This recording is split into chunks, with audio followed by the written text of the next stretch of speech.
Good morning, everyone. Cooking with Brittany Johnson here.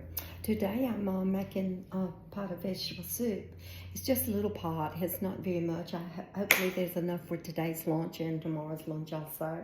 But I'm going to show you what I put in it. I do not make soup the same way every time. I don't use the same ingredients or the same meat.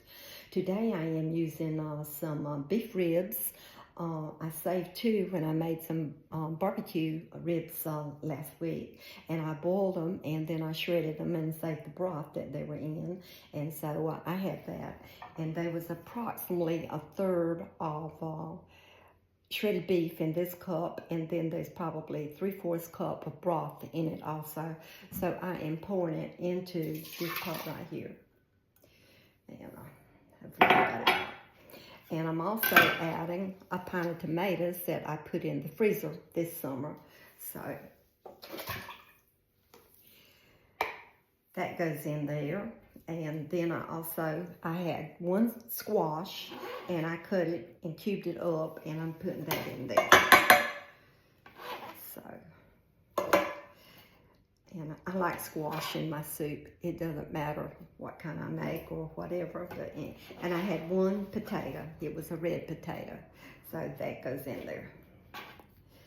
And I had cut off about 1/4 of a red apple. And I'm adding that to it also. It gives it a little bit of flavor. Plus it may have a tad bit of sweetness to it. And I didn't have any sweet potatoes. That's what I normally use, so I chose to use an apple today. And this is probably 7 or 8 Brussels sprouts that I cut in half, and I'm putting that in there. I call them my little mini cabbage. So now I'm going to add my salt and the ingredients to it.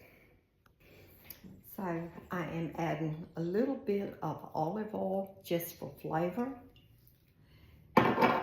I'm adding a little bit of sea salt, and not regular salt today. My tomatoes had a little bit of salt in them. When I put them in the freezer, so did the beef ribs when I cooked them. I'm adding garlic powder, just a good sprinkle, and I'm adding onion powder. Instead of cutting up an onion and putting it in there, I'm adding onion powder. And I'm using white pepper. I'm not using any black pepper at all. I'm giving it a good, maybe 1/2 teaspoon or 3/4 of a teaspoon of white pepper. So that is the ingredients that I am using in the soup today. And I'm going to put it on medium heat. I'm going to let it medium heat, let it come to a boil, and then I'm going to cook it for about 30 minutes. And then I will show you what it looks like. And it looks tasty right now just looking at it. But anyway, I'm going to set it on the stove, and I will be back in a minute.